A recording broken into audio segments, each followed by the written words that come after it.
Date आज 1 जुलाई 2022। ये सब टॉपिक कंप्लीट करेंगे इस क्लास में। फर्स्ट टॉपिक है India forum for nature based solution. ये प्रीलिम्स और जीएस पेपर 3 के लिए इम्पोर्टेंट है। एक मीटिंग हुई अभी पोलैंड में। पोलैंड आपको पता है यूरोप में एक कंट्री है पोलैंड, देखा ही होगा आपने। यहाँ पे देखो ये पोलैंड दिखाई दे रहा है आपको येलो कलर में। यहाँ पे एक मीटिंग हुई वर्ल्ड अर्बन फोरम की, इसकी 11वीं मीटिंग हुई। वर्ल्ड अर्बन फोरम क्या है इसके बारे में भी जानेंगे। तो इस मीटिंग में क्या हुआ, हमारे इंडिया का एक इंस्टीट्यूट है national institute of urban affair. ये इंस्टीट्यूट देखो, इसके बारे में यूपीएससी प्रीलिम 2022 में भी क्वेश्चन पूछा है। ये जो इंस्टीट्यूट है एक ऑटोनोमस इंस्टीट्यूट है। ऑटोनोमस का मतलब ये है इसको फुल स्वायत्तता है, यानी कि अपने रूल्स रेगुलेशन खुद बना सकता है। ये किसके अंडर काम करता है वैसे, ये जो ministry of housing and urban affair है हमारे इंडिया की, उसके अंदर ये काम करता है। 1976 में इसको बनाया गया था national institute of urban affair को। और ये जो हमारे इंडिया का सोसाइटीज रजिस्ट्रेशन एक्ट है, सोसाइटीज रजिस्ट्रेशन एक्ट 1860 का, 1860 का, इंग्लिश टाइम का बना हुआ है। इसमें ये रजिस्टर किया गया है as a society national institute of urban affair. इसी का ही एक सेंटर है national institute of urban affair का, क्लाइमेट सेंटर फॉर सिटीज़।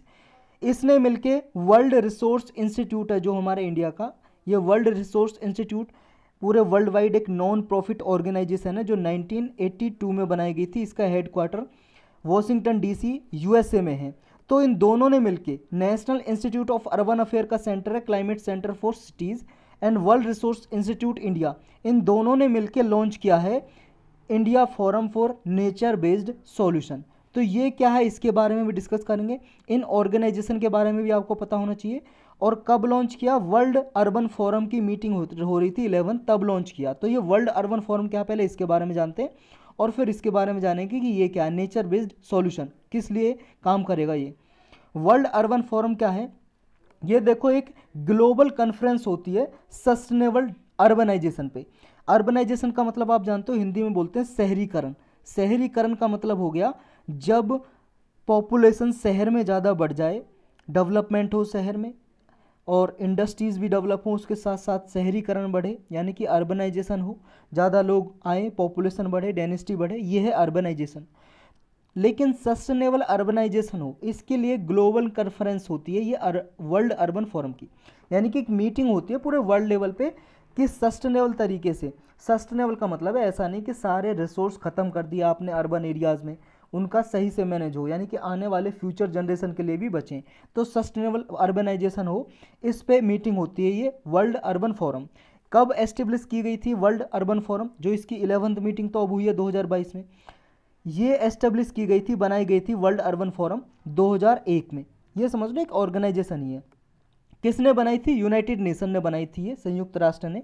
किस लिए बनाई थी, ताकि जो रैपिड अर्बनाइजेशन हो रहा है, ये जल्दी से बहुत तेज़ी से शहरीकरण हो रहा है, इसके प्रभाव को देखना, मैनेजमेंट करना, मॉनिटर करना कि इसके इम्पैक्ट क्या पड़ते हैं कम्युनिटीज़ पे, सिटीज़ पे, इकॉनमी पे, क्लाइमेट चेंज पे, पॉलिसीज़ पे, इन सब पे क्या प्रभाव पड़ते हैं इसके। जो अर्बन एरियाज़ में, शहरी एरियाज़ में, शहरी क्षेत्र में लोग रहते हैं, समुदाय रहते हैं, या शहर पे, शहर की अर्थव्यवस्था पे, जलवायु परिवर्तन पे क्या प्रभाव पड़ता है शहरीकरण का जो हो रहा है, इसके बारे में ये कुछ सॉल्यूशन ढूंढता है वर्ल्ड अर्बन फोरम।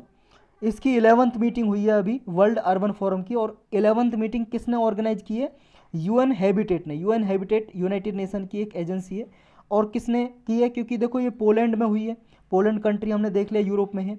पोलैंड की मिनिस्ट्री ऑफ डेवलपमेंट फंड्स और regional policy, municipal office of Katowice, Poland का ही एक शहर है कैटोविस, वहाँ का म्यूनसिपल ऑफिस है, इन सब ने मिलकर ऑर्गेनाइज किया है ये वर्ल्ड अर्बन फोरम 11वीं। अच्छा, इसमें जो अब लॉन्च किया है जो national institute of urban affair है इंडिया का और वर्ल्ड रिसोर्स इंस्टीट्यूट, इन दोनों ने मिलकर ये India forum for nature based solution launch किया है। इसका टारगेट क्या है, इसका लक्ष्य क्या है, इसका एम ये है कि ये क्या है, कलेक्टिव सॉल्यूशन ढूंढ रहे हैं। किसके लिए, नेचर बेस्ड सॉल्यूशन का मतलब ही ये हो गया कि अर्बन एरियाज में नेचर के आधार पे कुछ सॉल्यूशन हल ढूंढना, कि अर्बन क्षेत्र में जो इम्पैक्ट पड़ रहा है अर्बनाइजेशन का, इसके लिए कुछ सॉल्यूशन हल ढूंढना, इसके प्रभाव को कम किया जा सके और सस्टेनेबल मैनेज किया जा सके अर्बन एरियाज़ का। यानी कि इंटरप्रेन्योर के लिए भी, गवर्नमेंट एंटिटीज़ के लिए भी, या लाइक माइंडेड ऑर्गेनाइजेशन, ये सब एक साथ मिलके आ रहे हैं। इंटरप्रेन्योर, उद्योगपति, गवर्नमेंट एंटिटीज़ या लाइक माइंडेड ऑर्गेनाइजेशन जो सस्टेनेबल मैनेजमेंट चाहती हैं अर्बन एरियाज़ का, तो ये सॉल्यूशन ढूंढ रहे हैं शेयर्ड लैंग्वेज को डिफाइन करके, कम्युनिकेटिंग बेनिफिट्स, किससे, जो भी इस सस्टेनेबल मैनेजमेंट से बेनिफिट्स होंगे उनको कम्युनिकेट करके और शेयर्ड लैंग्वेज को डिफाइन करके ये existing nature based solution local level पे इंटरवेंशन करेंगे। यानी कि एक तरह से इन्वेस्टमेंट करेंगे, ये मल्टी स्टेक होल्डर को कोऑर्डिनेट करेंगे, यानी कि जितने भी स्टेक होल्डर इन्वॉल्व हैं सिटी एरियाज में, चाहे म्यूनसिपल कॉरपोरेशन हो, म्यूनसिपल काउंसिल हो, या कोई मान लो लोकल कम्युनिटी हो अर्बन एरिया में रहती है, या कोई इंस्टीट्यूट है, एकेडमी है, जो भी शामिल होना चाहे इस नेचर बेस्ड सॉल्यूशन में सस्टेनेबल मैनेजमेंट के लिए, तो इसमें इन्वेस्टमेंट की जाएगी। यानी कि ecosystem based services urban areas में लाई जाएंगी nature based solution in India. इससे इन्फॉर्मिंग पॉलिसी के थ्रू, प्लान्स, प्रोजेक्ट इंटरवेंशन के थ्रू, यानी कि प्लान प्रोजेक्ट बनाए जाएंगे जिससे कि अर्बन मैनेजमेंट किया जा सके, अर्बन एरियाज में सस्टेनेबल डेवलपमेंट लाया जा सके। देखो शुरू तो किया है, लॉन्च तो किया है किसने, जो India forum for nature based solution है, इसका नेतृत्व कौन कर रहा है और लॉन्च किसने किया है। जैसा हमने ऊपर डिस्कस किया, दो सेंटर हैं, एक national institute of urban affair का क्लाइमेट सेंटर फॉर सिटीज और दूसरा है वर्ल्ड रिसोर्स इंस्टीट्यूट इंडिया, इन दोनों ने मिलकर लॉन्च किया है ये। और देखो ऑलरेडी पूरे world wide cities for forest initiative चल रहा है। सिटीज़ फॉर फॉरेस्ट में देखो कोई भी वर्ल्ड की सिटी पार्टिसिपेट कर सकती है। ये समझ लो कि ये मूवमेंट है अर्बन एरियाज़ में जो भी मान लो परेशानी है उसको दूर करने के लिए, अर्बन एरियाज का सस्टेनेबल डेवलपमेंट हो, सस्टेनेबल मैनेजमेंट हो, उसके लिए एक मूवमेंट चल रहा है, इनिशिएटिव चल रहा है पूरे वर्ल्ड वाइड। तो ये सिटीज़ फॉर फॉरेस्ट इनिशिएटिव है। इसके अंदर देखो फॉरेस्ट एरियाज भी डेवलप किया जाता है सिटी एरिया में, और डिफॉरेस्टेशन होता है, जो पेड़ों की कटाई होती है उसको भी रोका जाता है। तो इसी के अंदर ये लॉन्च किया है India forum for nature based solution, यानी कि सिटी का जैसा नेचर है उसके आधार पे उस सिटी का, शहर का सॉल्यूशन ढूंढना इसका मेन मकसद है।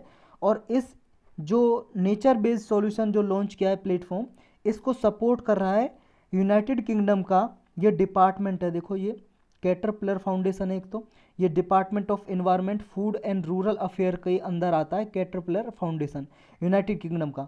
यूनाइटेड किंगडम हम कंट्री की बात कर रहे हैं। और एक नॉर्वे है यूनाइटेड किंगडम के पास, उसका international climate and forest initiative, इन दोनों ने मिलकर इसको सपोर्ट किया है। ये यहाँ पे देख सकते हो आप, नॉर्वे और ये यूनाइटेड किंगडम, इन दोनों ने सपोर्ट किया है इनके इंस्टीट्यूट ने।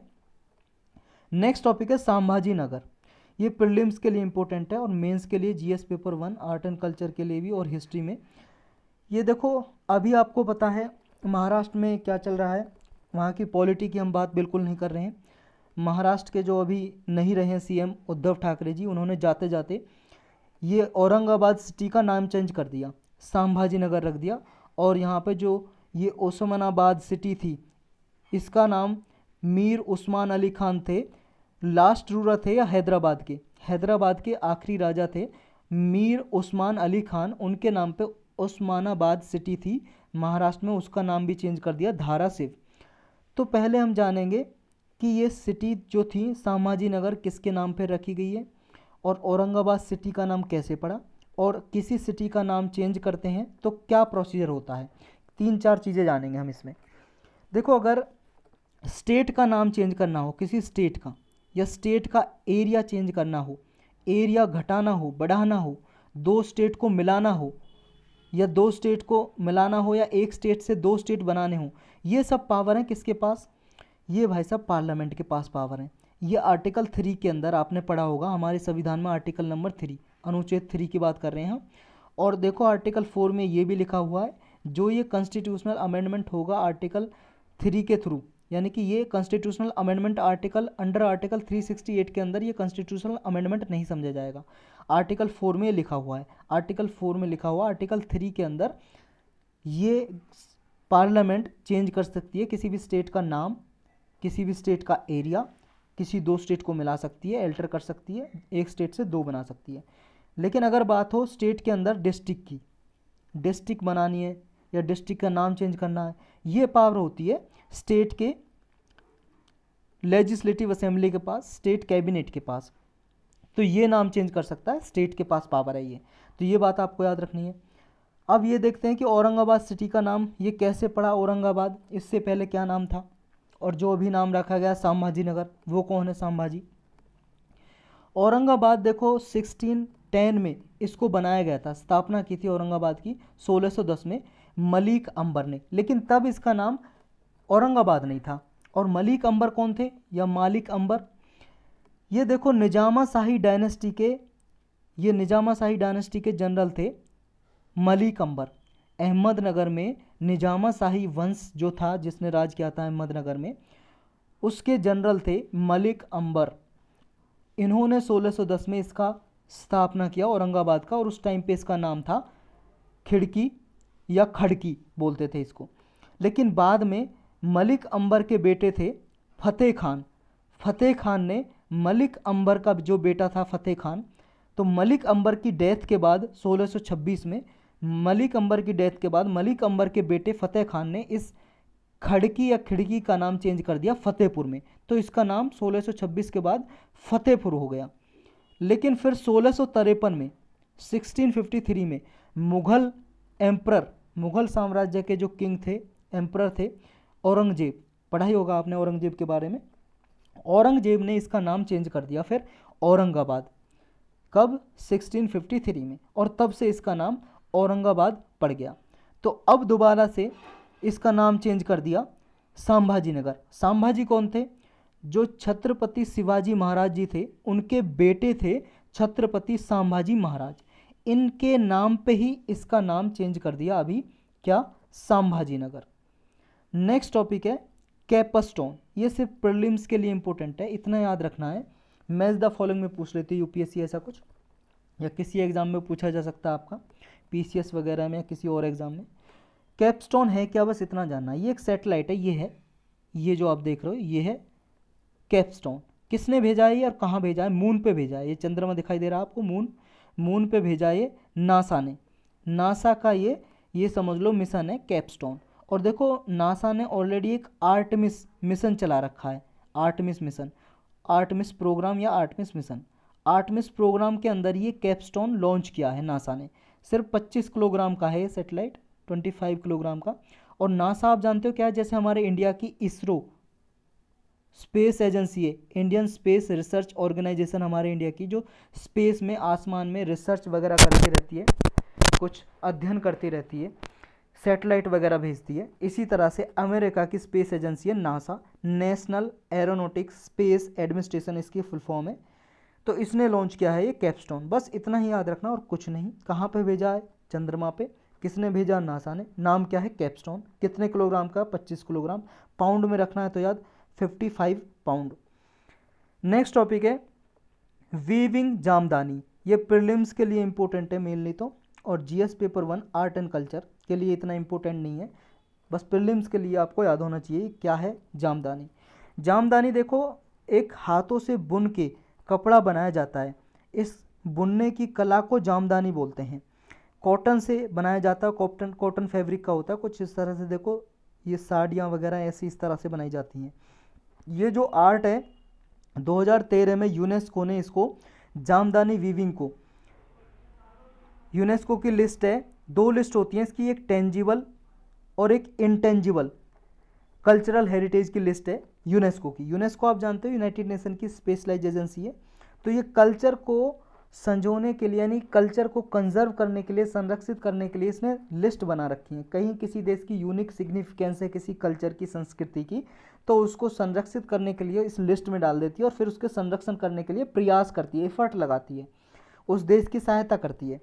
तो ये यूनेस्को ने 2013 में इसको intangible cultural heritage of humanity की रिप्रेजेंटेटिव लिस्ट में डाल दिया था जामदानी को। इसको देखो बांग्लादेश में 2016 में जीआई टैग भी मिल चुका है जामदानी को, ज्योग्राफिकल इंडिकेशन टैग बांग्लादेश में मिल चुका है।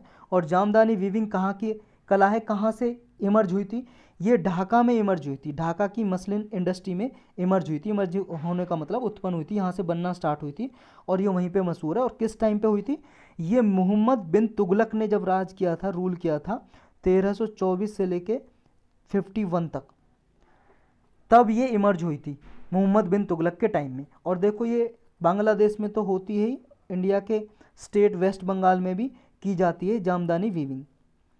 नेक्स्ट टॉपिक है गोल। प्रीलिम्स के लिए इंपॉर्टेंट है और जीएस पेपर 3 के लिए इंपॉर्टेंट है और 2 के लिए भी।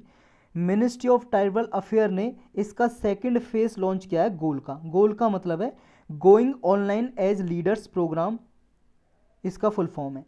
किसके पार्टनरशिप में? फेसबुक के पार्टनरशिप में। फेसबुक इंडिया है जो, फेसबुक जो आप चलाते हो, आपका अकाउंट होगा, सोशल मीडिया साइट है जो, उसके साथ मिलके इसका सेकंड फेज लॉन्च किया है गोल का। मिनिस्ट्री ऑफ ट्राइबल अफेयर ने लॉन्च किया है। इसका टारगेट क्या है?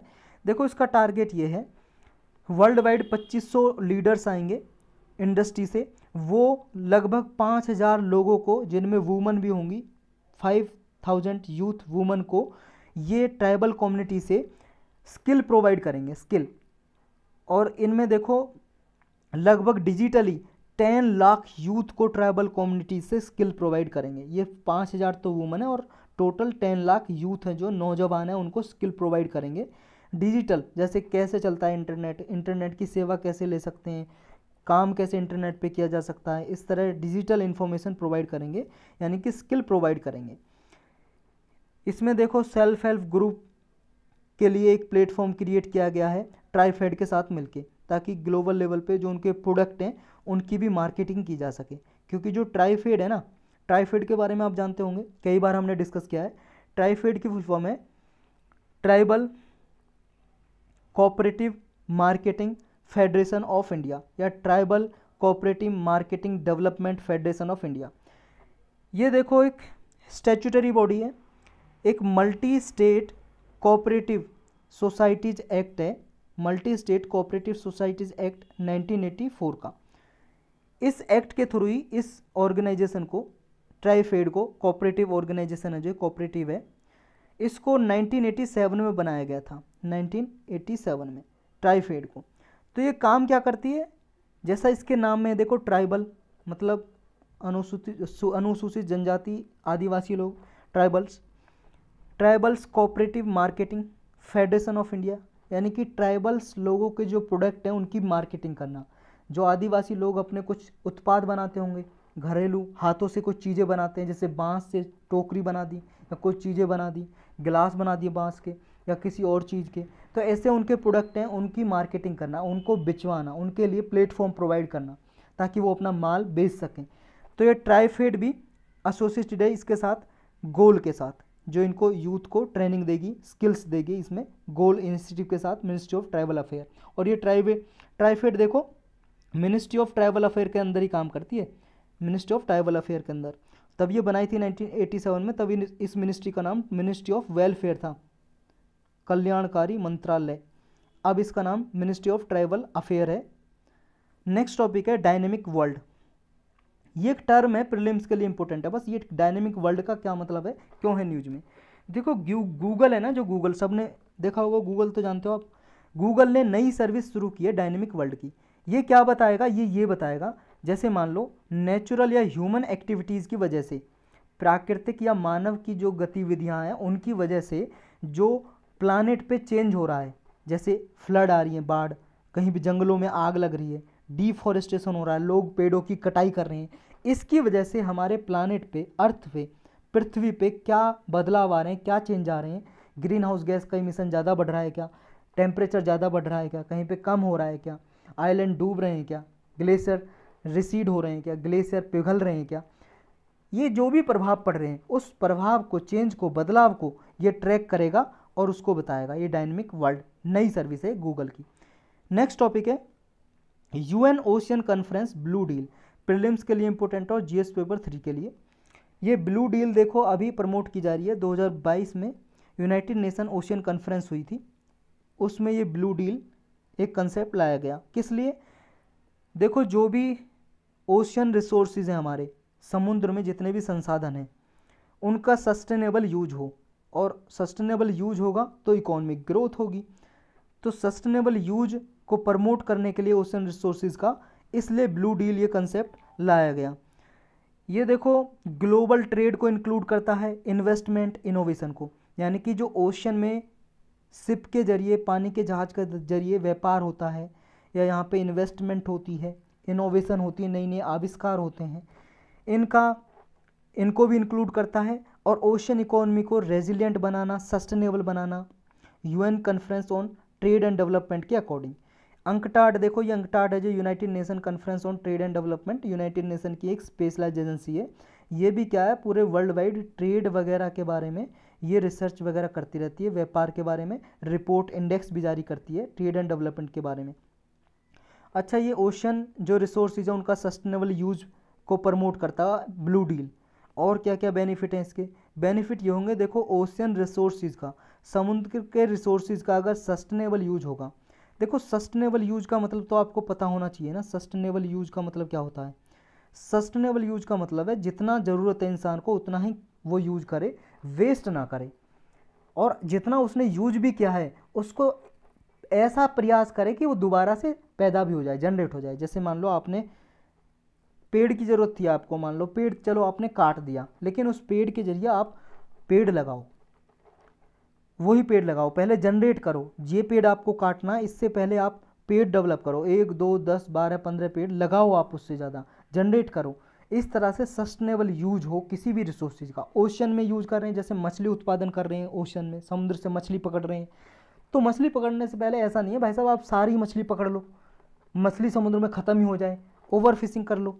ओवर फिशिंग हो रही है बहुत सारे एरियाज़ में, ख़त्म हो चुकी है मछली, जैसे यूएस के किसी बहुत सारे कोस्टल एरियाज़ में, यूनाइटेड किंगडम के बहुत सारे एरियाज़ में आसपास के में मछली ख़त्म हो चुकी है। तो ऐसा ना ओवर फिशिंग ना करें रिसोर्सेज का, सस्टेनेबल यूज करें, यानी कि जितना आप यूज कर रहे हो इतना उनको जनरेट करो, या इतना लिमिट में करो कि उनकी पॉपुलेशन को रिसोर्सेज जो ख़त्म ना हो जाए। तो इससे फ़ायदा और क्या क्या होंगे?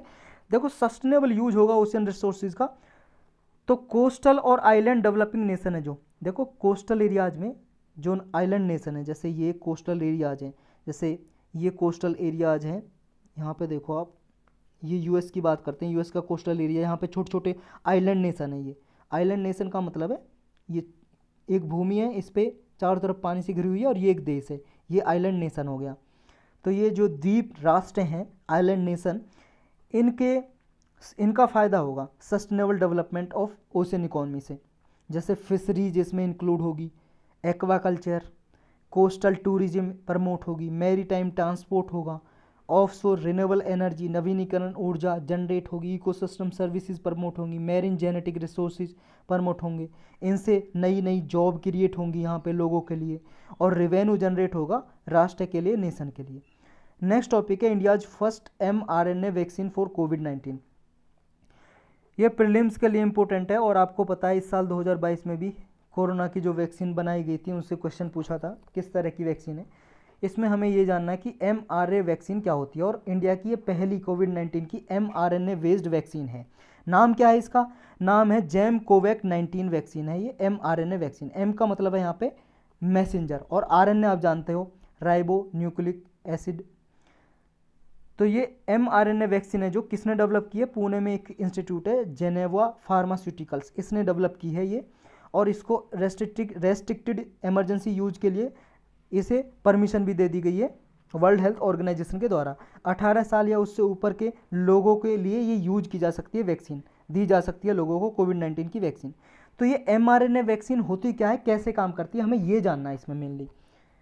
देखो जैसे लोकल कोई भी वैक्सीन है, कोई सी भी दुनिया की कोई सी भी वैक्सीन है, ये देखो आपको साफ नहीं दिखाई दे रहा होगा, मैं आपको समझाता हूँ, आप समझो, सिर्फ ध्यान से सुनना जो मैं कह रहा हूँ।